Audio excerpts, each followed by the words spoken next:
Well, welcome to the Super Cruise in Bryan.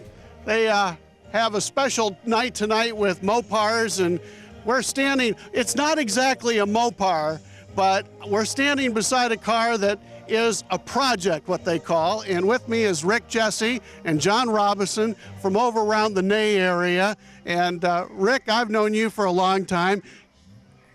You ended up with this car, is that right?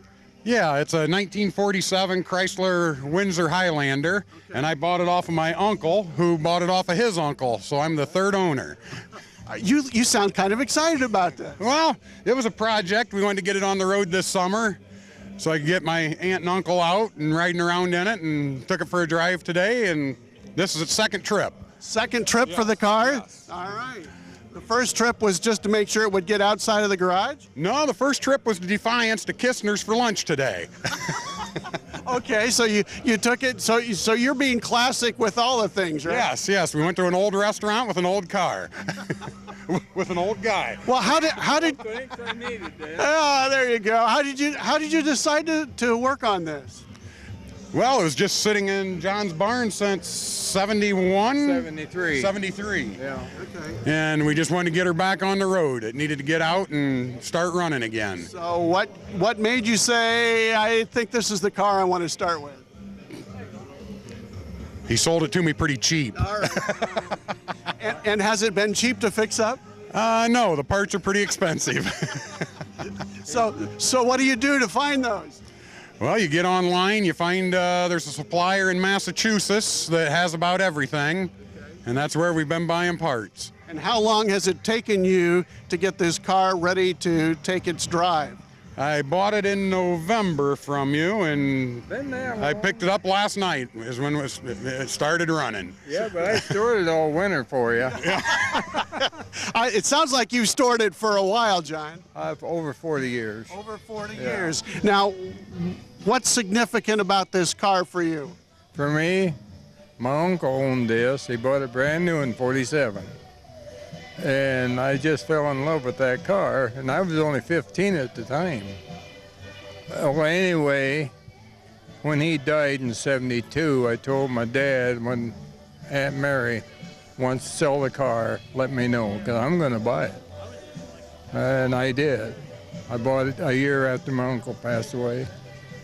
That's what it is about cars. We fall in love with certain cars, and that's what makes it for us.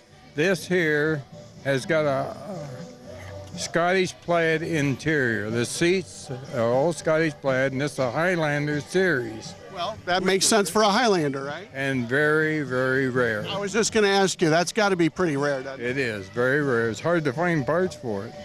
I'll bet. Wife, me, over the years, we put several thousands of miles looking for different parts, and then I left them with the car, and they went to Rick. He said he bought it, but actually I about give it to him. Yeah. But I get it stays in the family. Okay. Yeah. And what kind of memories, what kinds of trips have you made in this car? Myself, just with Rick. I drove it from Michigan, Waldron, Michigan, down to our farm down there on Bear Bar Road. And well, actually, today is the furthest I ever rode in. Oh, well, drove it. I rode in it. Oh, wow. I rode in it a lot of miles. All right. But to actually own it and drive it, that's something else. Well, you've had a big day today. Oh, yeah. I wish my wife could have made it, but She went this afternoon with us to eat. All right. And she thought that was probably enough. she was tired. Yeah. Well, what do you plan to do with it now, Rick? I know you haven't got it all the way done that you want it done. Well, we're going to try to leave it as original as we can. All right. And keep it in the family. All right. Hopefully one of my nephews won it. The one already told me he didn't like it. He thought it was ugly. So I said, well, I guess I'll leave it to the other one. I was just going to say that drops it down to one more. Yep. Well, it looks like fun. Looks like you're having fun with it. Yep, we're going to have a good time with it. That's kind of the idea with this, isn't it? Yes. Today made it well worth it, just getting Uncle John to drive it again, and it was worth all I've spent in it. That sounds great. I'll tell you one little thing that happened today. I forgot to take my driver's license with me when I drove it to Defiance. Uh-oh. but I got them now. He also was going to buy lunch and forgot his billfold. Very convenient, isn't it? So guess what? I learned that from his brother. Oh, Yeah. we're passing along some trade secrets here, aren't we? Yeah, that's right. That's right. Well, good. I hope you enjoy it and have many fun miles with this. Thank you, Bill. Thanks, Bill. Well, some people like classic cars and some people like other classic vehicles. And of course, classic cars have to run on gasoline.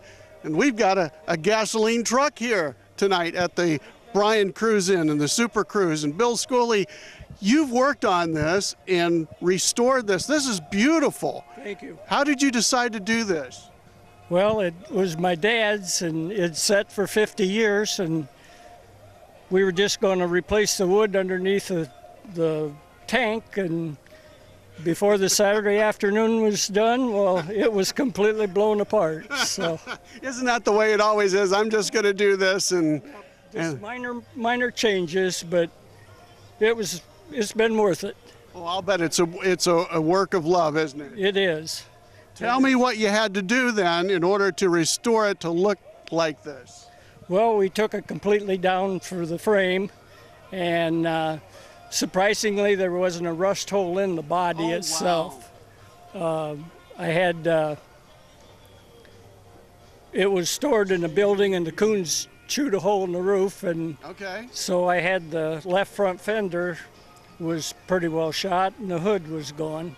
So I bought. So there were a few things you had to work on. Yeah, well, we just bought a new hood. Okay. And then Walt Worthington had the fenders that a barn had fell on, and so they were pretty well flattened. So we just made a cardboard template, and Bill Pardee just started beating on it, and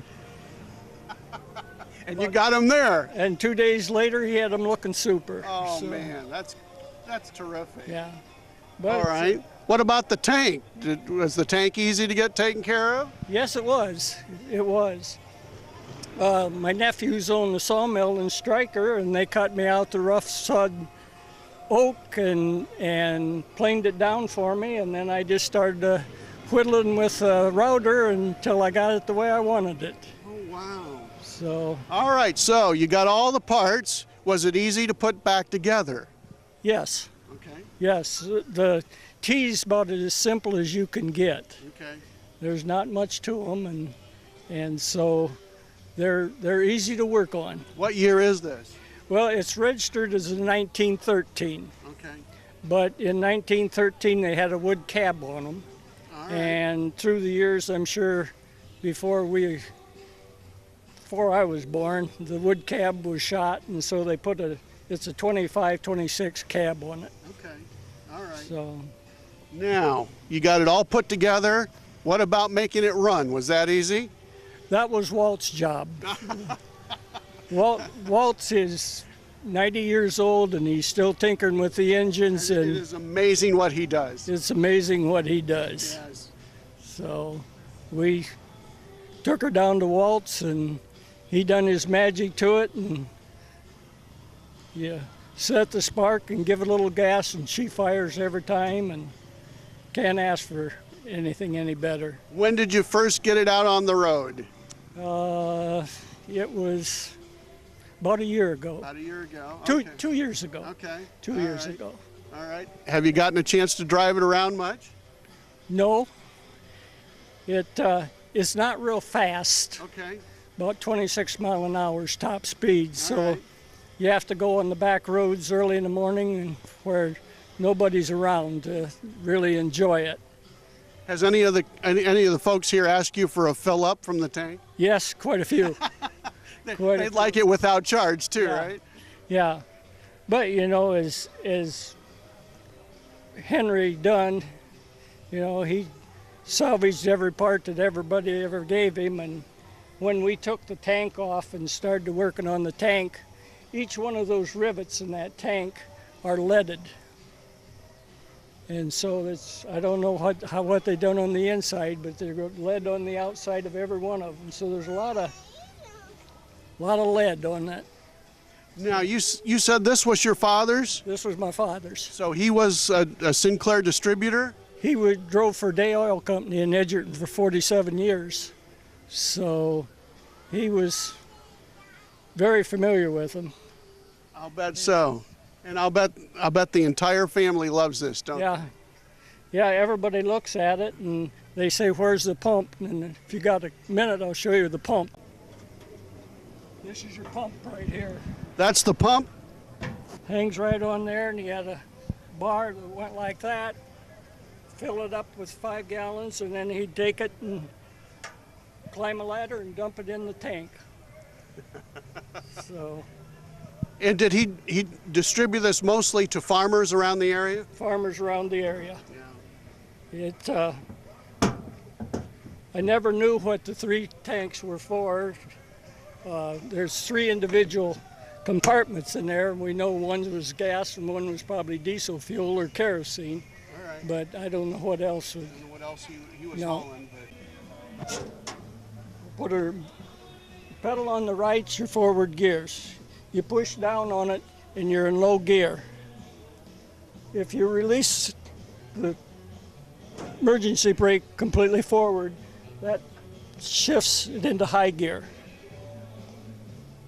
The center pedal is reverse. You have to have this in neutral to go into reverse. You push on it and you have to hold it so that you go in reverse. And then the pedal on the right would be the brake pedal. How long did it take you to restore everything? Just about a year. Well, it's a beauty, and I'm sure you get a lot of comments and a lot of good looks from having this vehicle around, Bill. I enjoy it. I'll bet you do. Did you ever get to ride in it as a kid?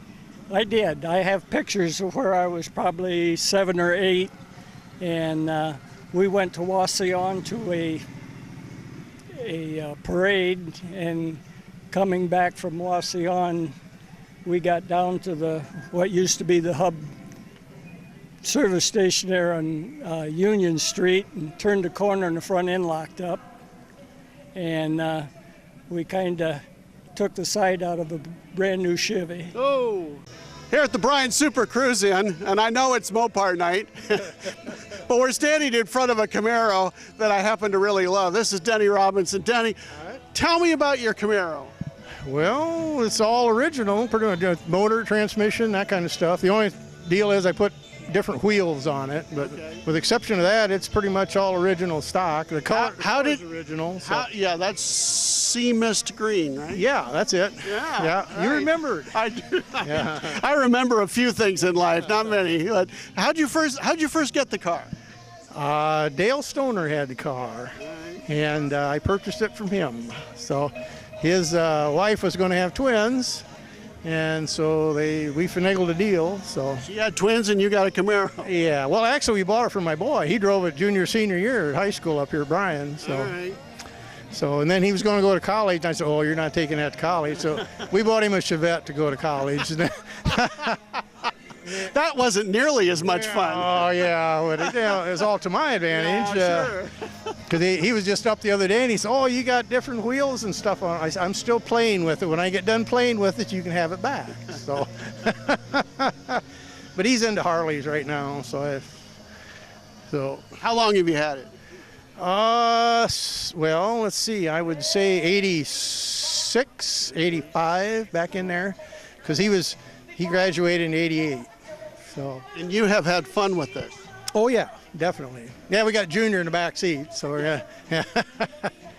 Yeah. I can see Junior is your mascot. Yeah, we adopted him, so yeah, And you've had Junior how long? Oh, yeah, actually quite a while. We found him at a garage sale.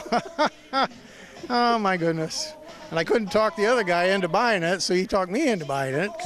So you were out on a cruise somewhere, or going to a parade or something? Just garage sales. Just garage sales? Yeah, just running around. So in fact, it was up at the Hamilton Lake garage sales is where it was at. So yeah, but it's been a lot of fun. Like I said, if it isn't fun, I'm not going to do it anymore. So. What kind of experiences have you had with Junior in the back seat? All kinds of people. Thumbs up, truck drivers blowing their horns, and I've had. I was going to Sherwood one night down there to their Vagabond for their cruise in down there. And a carload of kids come up and started by me, and then they slowed back up. No, everybody had their pictures, taking pictures of it. And then, but yeah, everybody's thumbs up all the time, and it's a lot of fun. So I'll bet it is. Has he ever fallen out? He did. Once, one year we did over to, well, it was over to Alberton, and out of the parade, and Joe Isman was following me. All right. And I had set it up on the back instead of down in the seat, and wasn't thinking anything about it. And we went out of town after the parade, and I speeded up a little bit, and I looked back, and it disappeared. Oh, no. Joe's hitting the brakes, and I told Joe, I says, what would you tell your insurance guy? Well, I hit a gorilla, and it, you know. That'd be an interesting form to fill out there. Right, yeah. Would they cover that? Yeah. Like one of those commercials. We've seen it all. Yeah, exactly. Yeah, yeah, we've had a lot of fun with it, and the kids love it. They just. And when you say with Joe, you kind of have a little group that you've gone with through the years. Well, yeah, you stumbled over the words the first round. That was the Topless Car Club of Northwest Ohio. Yeah, so. I'll never forget the first parade that you guys were in, and I'm supposed to announce this, and I looked down at this and I'm going, you started and then you kind of stopped in the middle. Is somebody pulling my leg here or what? And then I looked and I saw, oh, they're all convertibles. I got it. Well, Marion Lawford come up with that idea, her and Dave. All right. And yeah, because he had that convertible, that Thunderbird. So yeah, she come up with that idea, and I go, okay, I don't care. So yeah, it's been a lot of fun. Like I said, as long as it's fun, I'll keep doing it. So. Well, how'd you get together as a group then? Oh, I knew Joe from Arrow. Okay. And Lee Sickmiller from Arrow. Yeah. And then my brother-in-law's got the Cobra. Okay. So that was the four of us. That's technically, and his granddaughter was running a t-shirt place, so we had to make t-shirts up. So that's how it all got started, I guess. So, and then Dave Lawford. So. And the rest, as they say, is history. Yeah, I guess. And we don't really, I don't even know where my shirt's at anymore. We haven't really done it lately, but so. Well, I'm glad to be at least an unofficial member. Yeah, you got to drive. I got to drive this car. One day, Denny called and said, I know you always drool over it whenever you see it. He said, would you like to drive it? And I said, yeah. So well, we had been down to the transmission show at Toledo. Okay. And that they usually run 1,500, 2,000 cars down there.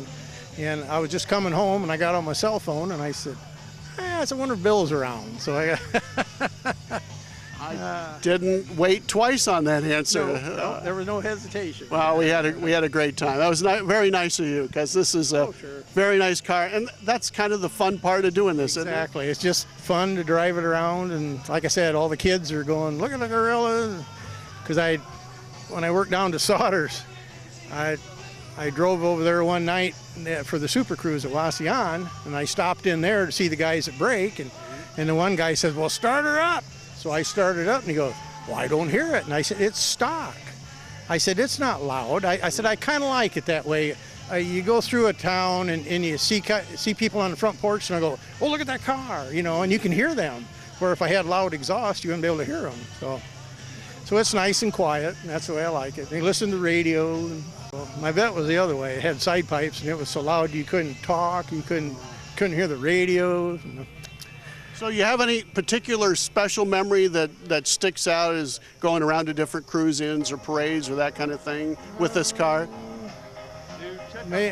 Mainly going over to Kunkel Parade. That's the biggie for every year for us. So, but yeah, outside that we just go where we can go, and so usually up here I'll talk to a few guys, and they say, well, we're going to go here, next week or this day, and I go, okay, fine. So then we just take off and go. So. All right.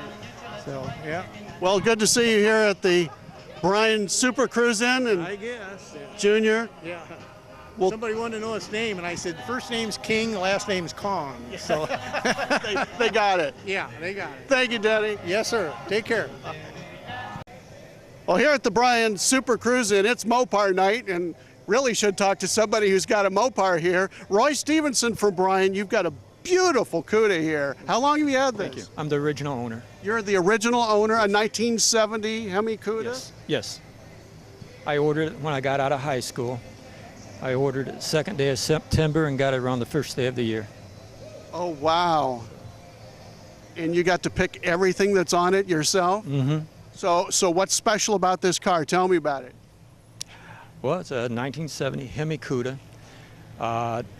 They made a total of 666 of them. 14 of them was convertibles. And that's about it. I've always loved it. Why did you pick this car? I had a best friend that had a 69 Roadrunner. Okay. And we'd go out drag racing. He'd always beat me. I had to get something to beat him. You decided that was enough of that. We got this. We took it right out, drag raced it. I beat him. It was worth every dime.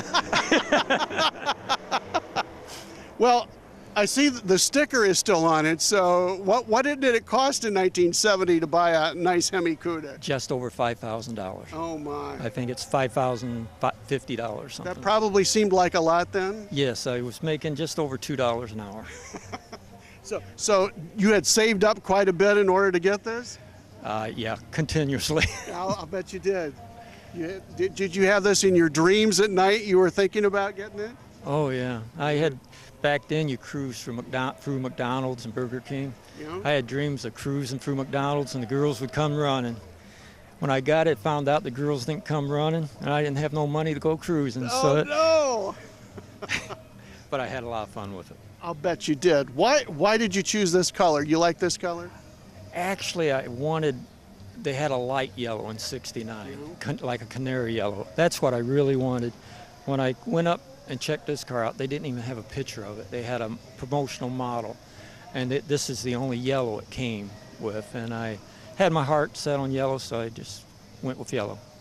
Okay. That's cool. Tell me about the motor in here. What does this? How big is this Hemi? It's a 426 cubic inch, 425 horsepower. Okay. What have you had to do to keep it all original? Are you finding it harder and harder to do that and keep the parts going? Not when you don't drive it. Oh, okay. Oh, all right. I restored it. I finished restoring it in 1991. All right. Hasn't been touched since. Okay. And it's trailered. It's not driven. It's got just under 12,000 miles. So that helps a lot. I'll bet it does. You beat your friend, and after that? That's all it was worth. That's all. That's all you needed. I drag raced it the first 5 years I Did had you? it. Yeah. Okay. But it hasn't been on the street since '73. Okay. But I towed it to the drag strip in '74 and '75. So where did you drag then? Milan Dragway mostly. Okay. All right. Up in Michigan. Okay. And I'll bet you have some trophies from that. A few. Yeah.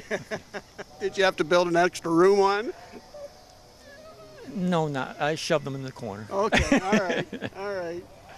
Oh, this is cool. Tell me, what are some of the experiences you've had driving this car around, meeting a few people when you were dragging? Or just around? It was interesting because back then you drag raced a lot from street light to street light. Sure. I didn't do too good on the street because the engine was too hot for the tires. All right. And I could be cruising at 50 miles an hour, and if I punched it, I'd break the rear end loose. It just would not hold to the street. So I lost a lot of street. Okay. But once I got to the strip and I got slicks on it, it was a complete different car. Okay. If you were a young man today and you were looking at a car. I was hoping you'd say I still was. Yeah, me too. And I was looking for what? And you were looking for a car, what would you get? Probably the Hellcats. Yeah. They're going to be worth something. The Vipers will be worth something, Yeah. I believe. Yeah. There's some nice Chevy Vets and stuff. Yeah. But it's more your top line expensive cars. Yeah. They seem to be the ones that's collectible because they sell less of them. You didn't buy this originally as an investment, No, because never you bought it first. you knew it would accrue a value. No. When my dad, when I was a kid, I remember my dad always saying he wished he kept that 49 Ford or something because he really loved it. And I thought that would be neat to buy a car when you was young and grow old with it. And I just didn't think I'd grow old as quick as I did, and it's sure surviving better than I did. So what did your dad say when you bought this? Boy, you could have bought a Cadillac for that. He was not a happy camper. But a Cadillac would not have been as much fun. I told him, Dad, I didn't want a Cadillac. But we had a lot of good memories together. In fact, Now, have you had kids who have driven this too? No, the kids was too young, and it's been put away ever since they got big enough they Okay. could even drive it. All right. So maybe take pictures. Yeah, that's about it. How many shows do you get to then with this? 2 to 5, maybe a year. That's about it. So it's special if you bring it here to Bryan. Yeah, You know, people don't get a Mopar chance night. to see it very often. It's a nice town. I like showing it to the people around town. Hopefully they like it. And you tell them, I used to drive this through town. Oh, yeah. The girls just came. I lied a lot. They just came running. Yeah, they don't know the difference. They can't remember back that far, so it's all right. Well, I'll tell you, Roy, this is great. This is wonderful and a great way to be here at the Super Cruise at Bryan. Thank you for sharing your stories with us and your beautiful car. Thank you. And we really enjoyed sharing this time together at Mopar Night Super Cruise in downtown Bryan.